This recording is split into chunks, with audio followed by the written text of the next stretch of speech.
Welcome to day 7। आज हम पढ़ेंगे एक बहुत ही important topic, international frameworks for inclusive education. आज अगर हम बात करते हैं इंक्लूसिव एजुकेशन की, तो इसके पीछे सिर्फ इंडिया का कंट्रीब्यूशन नहीं है। पूरी दुनिया में कई ऐसी इंटरनेशनल ऑर्गेनाइजेशंस हैं, जैसे यूनाइटेड नेशंस और यूनेस्को, जिन्होंने मिलकर डिक्लेरेशन और कन्वेंशंस बनाए हैं।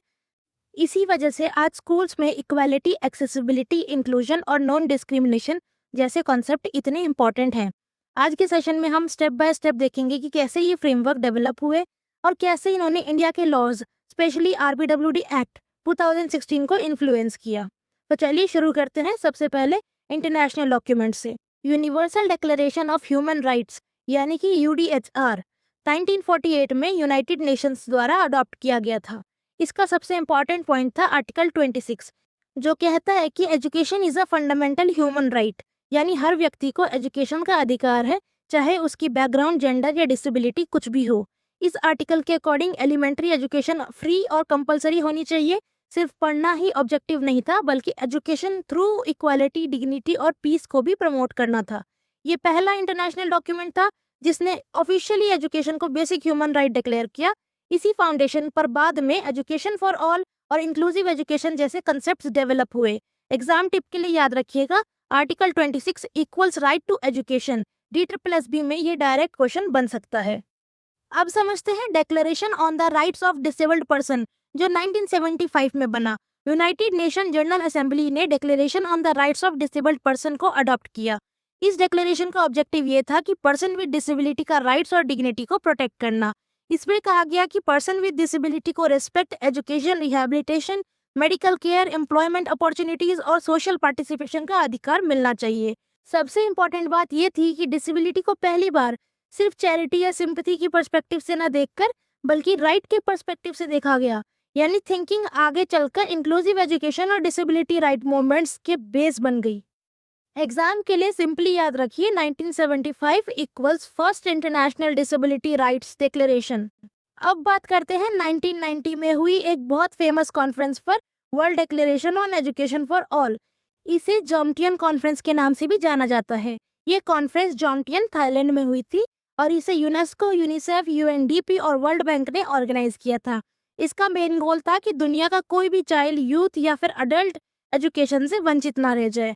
यहाँ कुछ इंपॉर्टेंट प्रिंसिपल दिए गए थे: universal access, equity, quality education और डिसएडवांटेज ग्रुप पर सोशल फोकस।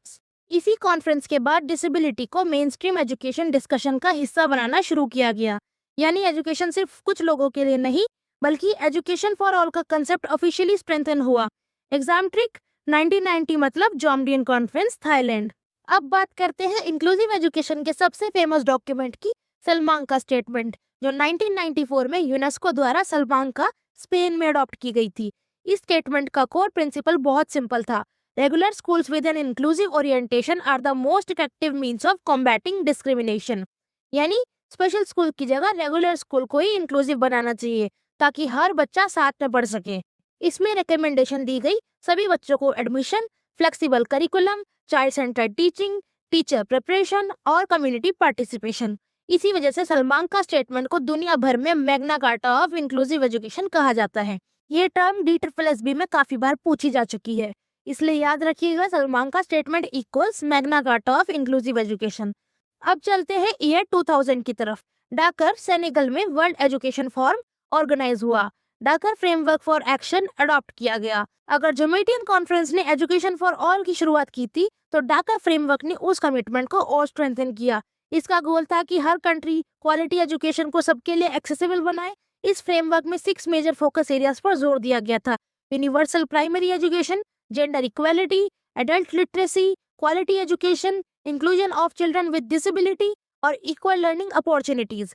ये फ्रेमवर्क कंट्रीज को एनकरेज करता था कि एजुकेशन तक पहुंचने में जो भी बैरियर्स है, उन्हें रिमूव किया जाए। एक सिंपल मेमोरी ट्रिक याद रखिएगा, जॉमटियन 1990 ने एजुकेशन फॉर ऑल शुरू किया और डाकर 2000 ने उसके लिए एक्शन प्लान बना दिया।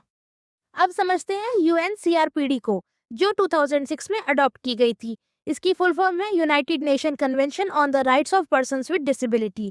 इसके की ऑब्जेक्टिव की बात करें तो इसमें ये इंश्योर किया गया है कि पर्सन विद डिसेबिलिटी को भी वही ह्यूमन राइट्स और फंडामेंटल फ्रीडम मिले जो हर दूसरे सिटीजन को मिलते हैं। इस कन्वेंशन ने डिसेबिलिटी को मेडिकल या चैरिटी मॉडल के इशू में नहीं बल्कि ह्यूमन राइट्स इशू के रूप में देखा है। यूएनसीआरपीडी के कुछ कोर प्रिंसिपल्स भी हैं, जैसे equality, accessibility, participation, non discrimination और इंक्लूसिव एजुकेशन।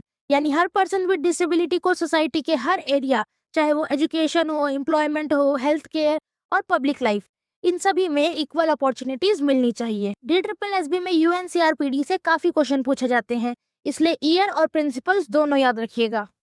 अब समझते हैं आर्टिकल 24 को, जो एग्जाम के लिए बहुत इंपॉर्टेंट है। आर्टिकल 24 स्पेसिफिकली इंक्लूसिव एजुकेशन के बारे में बात करता है। इस आर्टिकल के अकॉर्डिंग हर कंट्री को इंश्योर करना होगा कि पर्सन्स विद डिसेबिलिटी को एजुकेशन के हर लेवल पर बिना डिस्क्रिमिनेशन के पढ़ने का अधिकार मिले।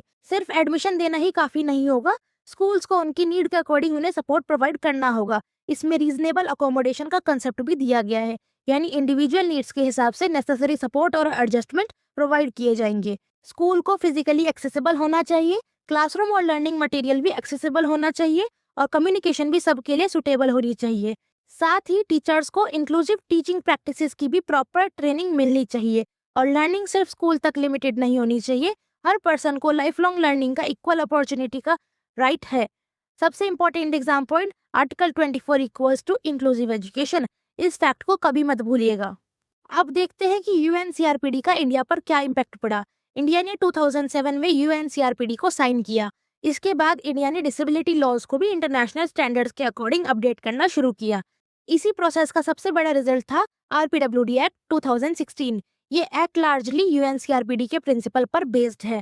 आरपीडब्ल्यूडी एक्ट ने इंक्लूसिव एजुकेशन को लीगल सपोर्ट दिया, एक्सेसिबिलिटी को स्ट्रेंथन किया, इक्वल अपॉर्चुनिटीज और नॉन डिस्क्रिमिनेशन को प्रमोट किया, रीजनेबल अकोमोडेशन को रिकॉग्नाइज किया और बैरियर फ्री एनवायरनमेंट को मैंडेटरी बनाया।